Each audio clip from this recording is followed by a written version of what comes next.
Dr. Anthony Harper here. Blessed to be with Ambassador David Friedman, former ambassador to Israel. So there are challenging issues that you're concerned about Israel. What are some top concerns you have right now in light of Iran? Well, look, Israel's security has been imperiled in ways that we haven't seen in maybe ever. I mean, we've never seen an attack from Iran on Israel. 320 missiles, cruise missiles, ballistic missiles, UAVs.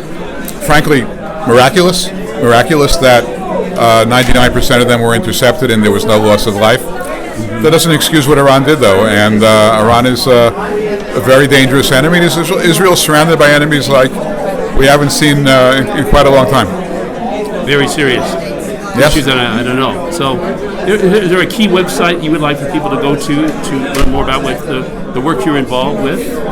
Well, we're developing it now, so I would say that we're going to put out something soon. What I hope will be a good movement for what we're trying to do, called One Jewish State. And One Jewish State is a movement that takes the view very simply that there needs to be room in this world for one Jewish state, and that Jewish state should be the land of the Bible. That means that it should be a state with sovereignty over places like Hebron in Jerusalem and Bethel and Shiloh, all the places, all the Bible stories that we've studied.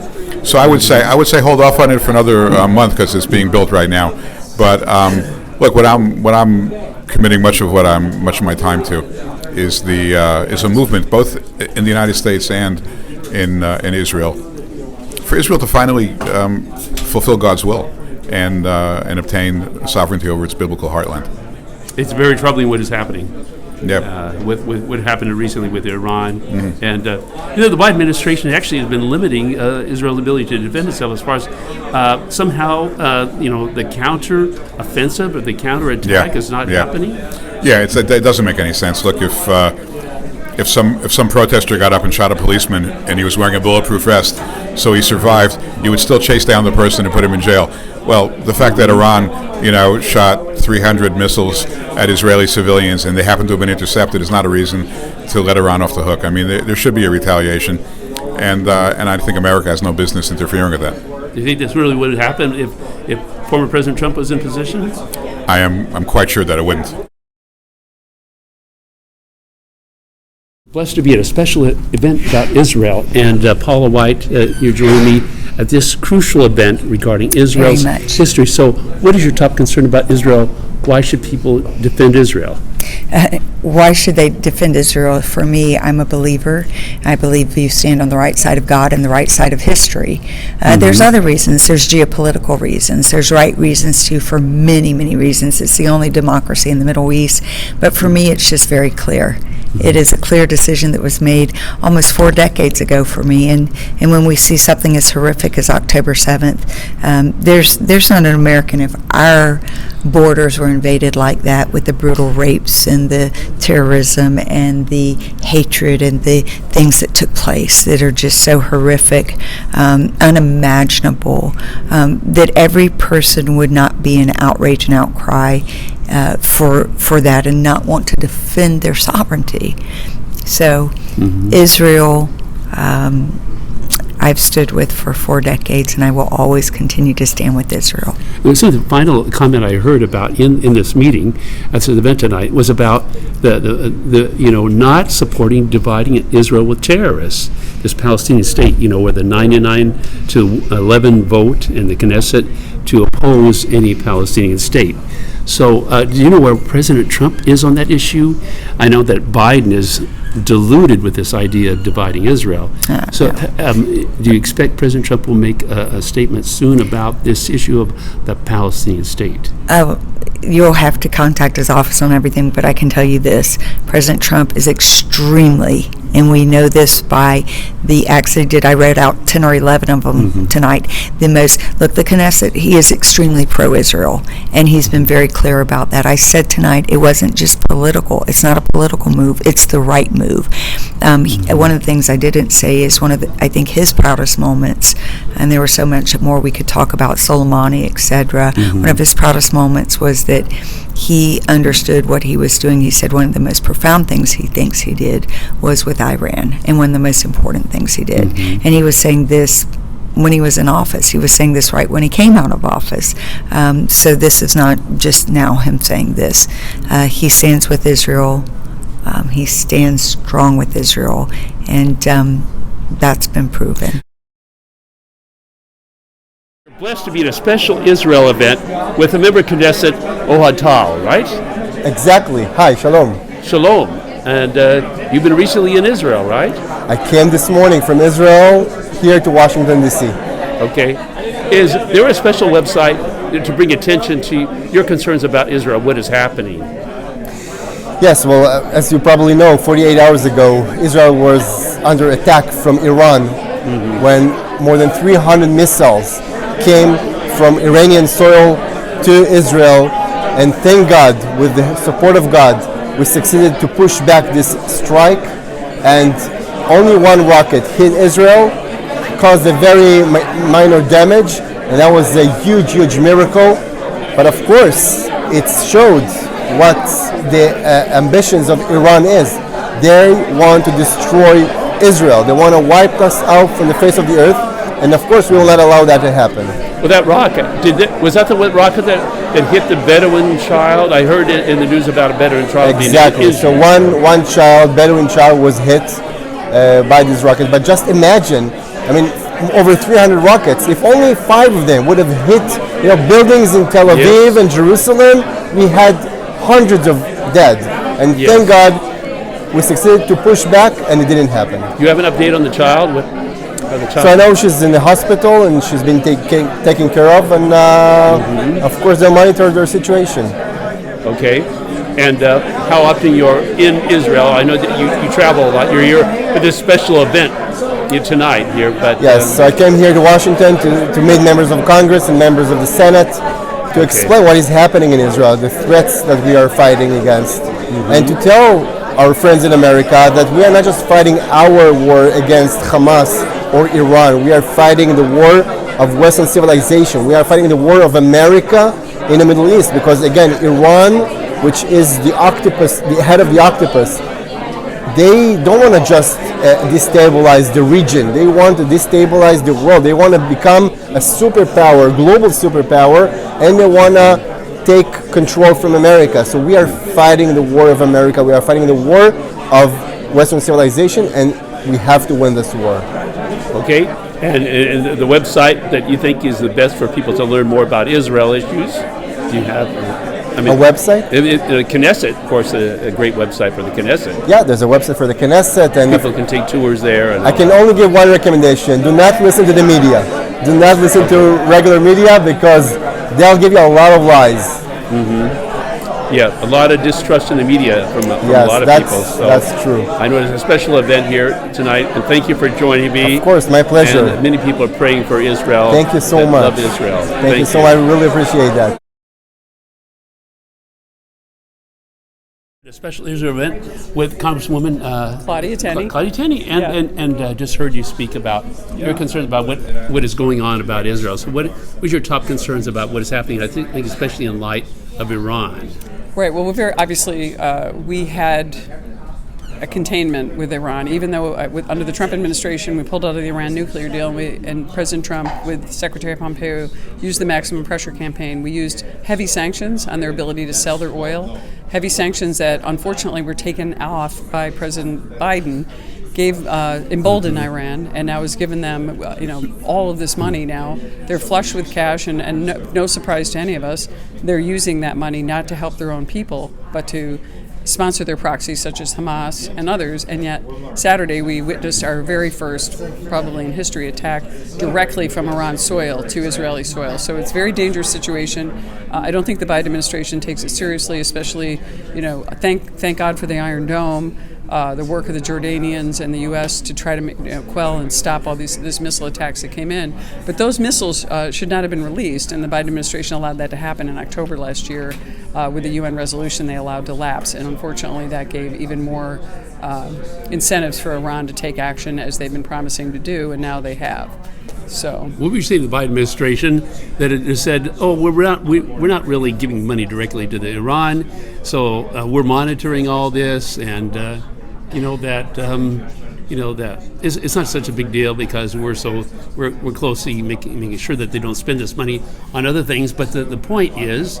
Well, the point is they are, and it's up to $16 billion now that's been released in sanctions relief, and that money has gone directly into funding proxies like Hamas, Islamic Jihad, the Houthis who are attacking Saudi Arabia and also moving up into the southern tier, Hezbollah coming in from the north, and Lebanon. So that's not true, and I think the Biden administration has an appeasement type of strategy that's not winning, and I think we need to project strength, and we also need to stand. We can't draw red lines in the sand and walk away from them, and I think that's a big problem that we have, very similar to what happened under the Obama administration.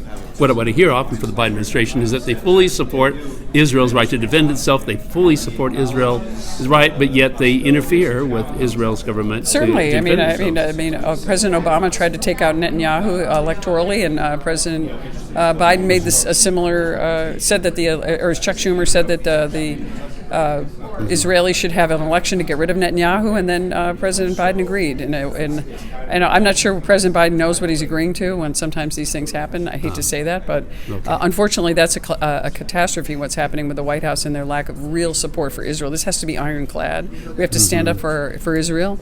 We can't put out bumper sticker slogans like I indicated in there, such as "Take the win and go." I mean, if it weren't for the Iron Dome and it weren't for our ability to defend Israel, there would have been thousands of lives lost. This is not a win. This is a defensive maneuver. So I just think that the language of the Biden administration, the attempt to talk about ceasefire and to be really manipulated by their base, which is becoming increasingly anti-Israel, pro-Palestinian, the ceasefire movement, and the fact that this whole election of 2020 came down to about 45,000 votes in the swing states, and if President Biden loses Michigan, and that one district where Rashida Tlaib lives, if he loses that district, that could cost him the election. And it's all come down to politics, not truly supporting our ally Israel and our only democracy and our front for protecting our Western way of life and protecting us from the terrorism that's happening in the Middle East. So serious issues regarding the Middle East. Yeah. Any specific website that you would like to promote? For me? Yes. Well, I mean, if you go to Claudia Tenney on Twitter, that's where I am, Twitter or X, and that's all my social media platforms. It's Tenney, TENNEY.house.gov is where my official site. That's where you can find all my bills and also all my vote explanations. I'm still the only member of Congress that explains every vote that I take on the House floor in detail. Thank you, Congresswoman Claudia Tenney. Appreciate that. And from the great state of New York. Yes, thank you. I'm from upstate, but that's all right. I'm from central New York. Israel event here in Washington, D.C. with Mr. Frank Gaffney. Thank you for joining me. It's great to be with you. And anyway, so if you could share with our viewers your concerns about what's been recently happening with Israel being attacked by Iran. I'm concerned about all aspects of it, honestly, but the one that I think is most troubling to me is the evidence that's out there now, and I think there's a lot more yet to be teased out, that the Biden administration was complicit with the Iranians in greenlighting this attack on our ally. How so? Well, I think what they did was they, as part of their larger policy of trying to romance the mullahs, they recognized that they had to do something to respond to the takedown of the Iranian Revolutionary Guard Corps commander who masterminded the invasion of Israel on the 7th of October. And they just told the Iranians, you just have to make it proportionate. Don't attack the cities, just military targets, I think probably was the nature of the conversation. And the Iranians, of course, lied to them and assured them that that's the kind of thing that they would do. And on that basis, the president simply said, Iran will not succeed. He didn't say we will stop them. He didn't say we will destroy them if they attack our ally. He simply said, in kind of the way he did to Vladimir Putin, as long as it was a modest incursion, or words to that effect, in Ukraine, that would be okay. Well, he said don't. He said don't attack. Don't attack. And then he said, and they won't succeed. I'm just saying That's not the same thing as putting a very bright line marker in the sand saying you will not do this, and if you do it, you will be dealing with us, in order to deter the attack. And that's what's so concerning, because now, having, and to its credit, the U.S. military defending Israel when that attack was launched, I think not decisively, but it helped. They're now defending Iran by telling the Israelis that they can't respond to this massive attack. And let's be clear, by some estimates, there were about 150,000 pounds of high explosive that were delivered to Israel. Some of it didn't get there. A lot of it, fortunately, didn't get to the targets. But the idea, including attacks on Jerusalem itself, was to be massively destructive. This was not a proportionate thing in response to this targeted killing of a general in the RGC. So that's what's so concerning to me, is I think this is simply conveying to the Iranians that the United States government is on their side and will enable them to continue to do what they did this past weekend to the state of Israel. Was the Biden administration lying when they told me that Israel has agreed to this not having a counteroffensive, a counterattack on Israel? I mean, a counterattack on Iran? I believe they are either delusional or they are lying to you. Because there is going to be an attack by Israel, I believe, and I think it's going to come quickly. But it's and hard there for me has to to believe be. that And there has Israel- to be. Hard for me to believe that Israel would not want to. Well, they want to respond. and they know they have to, and they're going to do it. And if not that brings them violence. into conflict with the United States, just as in the case of Rafah, the people of Israel are insisting that they do it by overwhelming majorities. But there's been a great delay into Rafah. For Well, some there reason. has. Well, because the United States government keeps euchering the Israelis not to go. But they're going to have to do it, and I believe they are going to do it shortly. What is the consequence for Israel if they go ahead and go into Rafah, despite the U.S. not wanting them to do, or having a counter attack to Iran? Well, the consequence is that they risk the United States government doing more of what it's already been doing, which is cutting off their access to resupply of the equipment they need to prosecute the war, both defensive equipment and offensive equipment. Isn't that some way of cursing Israel by refusing to help defend them? Well, it's, I think, condemning them to their death if the Israelis yield to the United States. And this is the point that's not properly understood. This administration, I believe, Obama-Biden 3.0 is the way I think of it, has been the most hostile to the Jewish state of any in our history.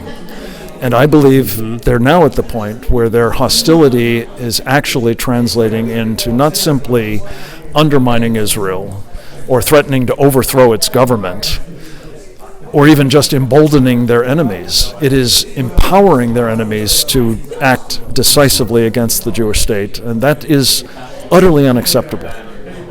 So serious issues to deal with. I know that you have a website, and I'm speaking with Mr. Frank Gaffney, and your website is that you would like for people to know about?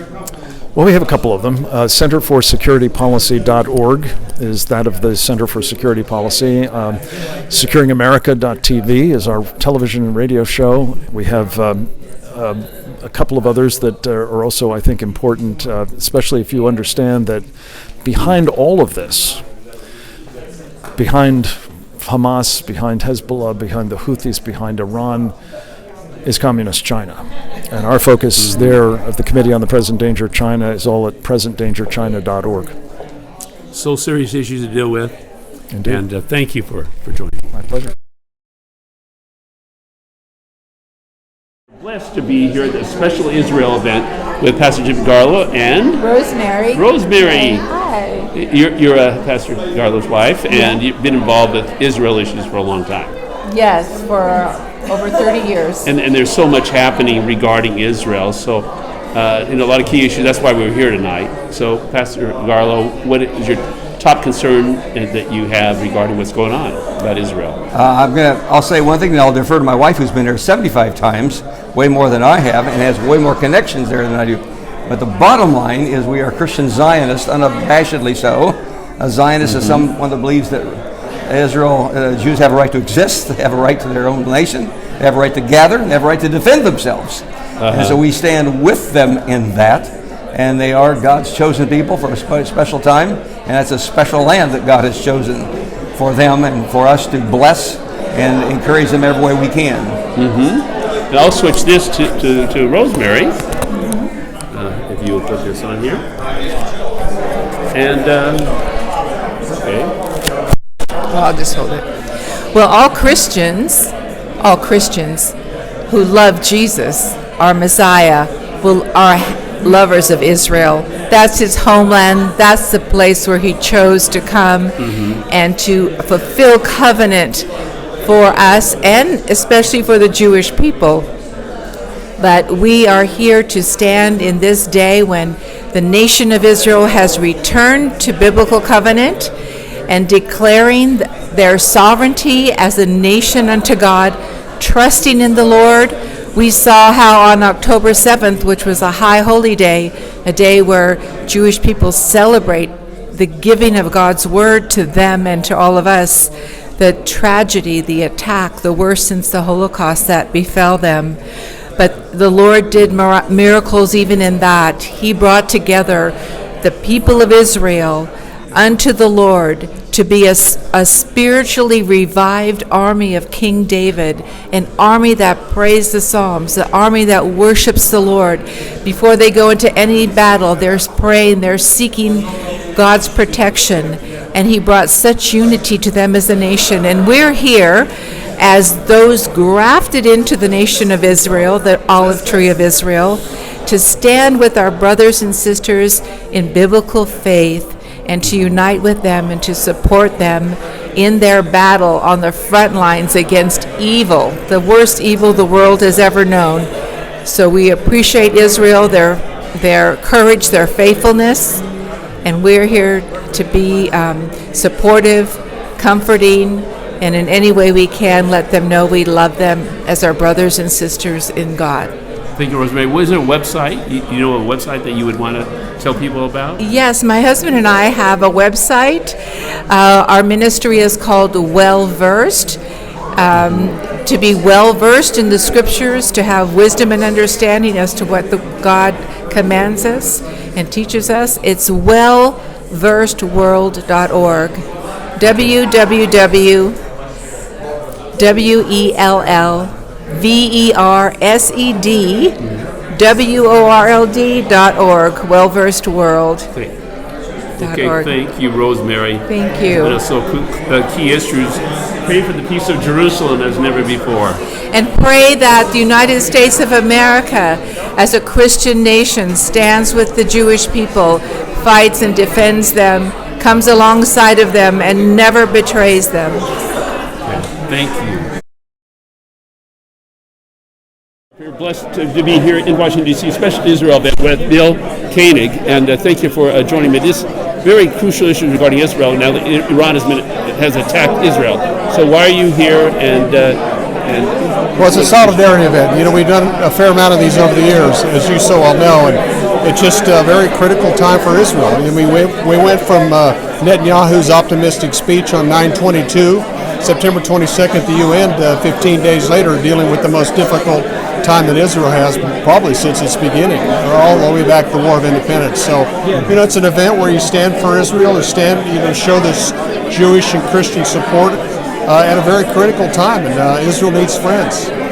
Oh, it does, and we invite people to pray for Jerusalem. And you've got a website, I know you've got a great book out, and what website would you like to promote? Well, our website's watch.org. It's WATCH.org.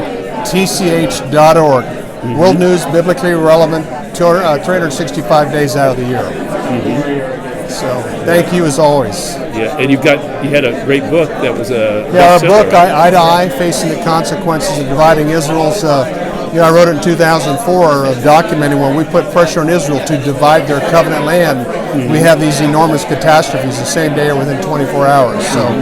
That's the focus, and it's God's covenant land, Abrahamic covenant land, is not to be divided. Well, yeah, the Biden administration is deluded to think that a two-state solution is really going to solve the problem. Oh yeah, absolutely. It's ridiculous. You and I know that. We've watched it. There's no history. There's no reason if Israel and the Palestinians make peace, it's going to stop Hamas and Hezbollah and Iran. It's just not going to happen. So it's unrealistic. Okay, with a lot to deal with. I know watch.org. Right? Watch.org, WATCH.org. Thank you, Bill. God bless you. Thank you, brother. Appreciate it. Okay.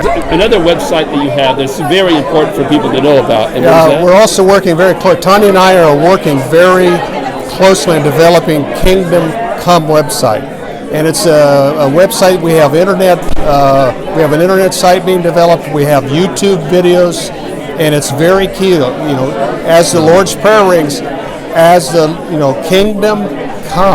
kingdom come, and that's the focus of our new website. So the website address is kingdomcome.org. Come.org. Yes. Okay.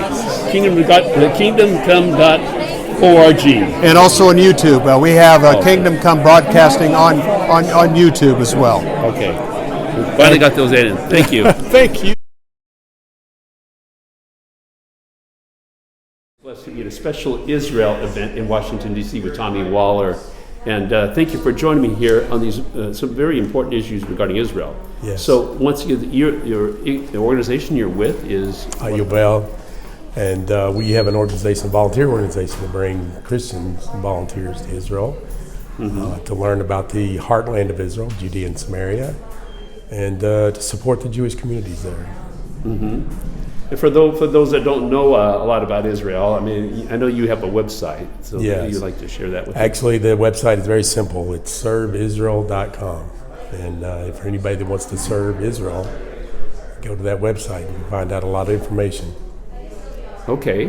And sometimes you attend the Jerusalem prayer breakfast? Yes. Yeah, we've been involved in the Jerusalem prayer breakfast, and I appreciate Albert and all that's been done there, and the work that he's accomplished there, and we've been involved, I think, from the very beginning. I don't think we've missed too many JPBs, but it has, right now, I think this year especially, and I talked to Albert just this week, that we need people coming. It's the time when Christianity needs to support Israel is when they're in conflict, and when there's a war and a conflict like what they experienced in October 7th. It's not a time to stay away, it's a time to come, to support and to stand and take our position. It should be, I would hope and pray that the Jerusalem Prayer Breakfast this year is overwhelmed with Christian support and just coming to Jerusalem and standing with the Jewish people. Okay. For people that want to get involved, I know that you invite people to serve in Israel. So a little bit more details about how ways people can serve. Yeah, we have several different trips. Some of them are a little more rigorous than others. We do a lot of agricultural work. We also tour. We learn about Judea and Samaria and the significance biblically of Judea and Samaria. Also Jerusalem, and those are the areas that are our primary focus, because that's where the conflict is. The conflict that we hear about all the time, including Gaza, is this particular land. It's the land that the world wants to establish a Palestinian state, and we think that that's not a good idea. To establish a terrorist state would be obviously, a bad move on the world. To create another terrorist state would be also very harmful for Israel and the Jewish people, and we need to take a different, position, and that's important. Well, aren't there two terrorist states already, so to speak? Palestinian Authority, their land, the West Bank, and then Gaza, that both have been very dangerous situations. So. Right. Well, unfortunately, the people in Judea and Samaria, the Arabs in Judea and Samaria, support the terrorism in Gaza. They support Hamas. They support we see Hamas flags flying in most of the communities in Judea and Samaria. So, unfortunately, the civilian population of the Palestinian Authority in that region is supporting a terrorist regime and supporting a government that supports it, obviously paying their citizens to murder Jews. I wish that was a conspiracy theory, but unfortunately it is the truth, that they're still paying and and boasting about paying their people to murder Jews. And for us, I think that Christianity has to stand. We have to make a difference.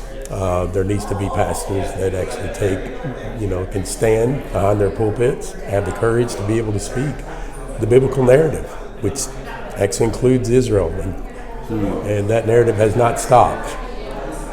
So today we're facing a crisis within Christianity that I think is important for us to grab hold of and to retake things that were stolen from us over a period of 2,000 years. But now Israel lives. Israel's back. The Jews are back in the land. We've got to change the replacement theology into a new understanding of the Scripture, and that's important. And that's part of what we're trying to do.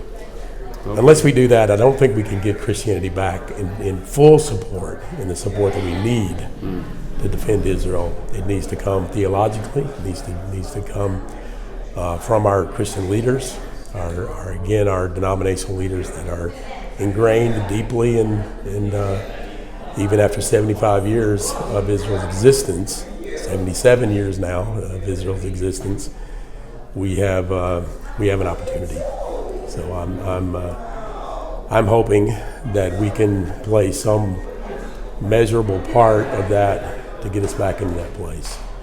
Mm-hmm. Well, people can learn more about your website once again for everyone here. Serveisrael.com. And also check out the Israel guys. We're also doing an event in May in Nashville. It's the Israel Summit in Nashville, May 20th through the 22nd. Mm-hmm. We have a lot. We're bringing Judea and Samaria to Nashville. A lot of people, Carolyn Glick. We have a lot of politicians from Israel coming, Ohad Tal. We have a lot of leadership there in Judea and Samaria as well that's going to be there. So you want to come and support and stand and understand what the conflict is about. You should come. Okay. Thank you for sharing. All right. Thank you, Anthony. I appreciate it. And do pray for the peace of Jerusalem. Amen. Thank you. Amen.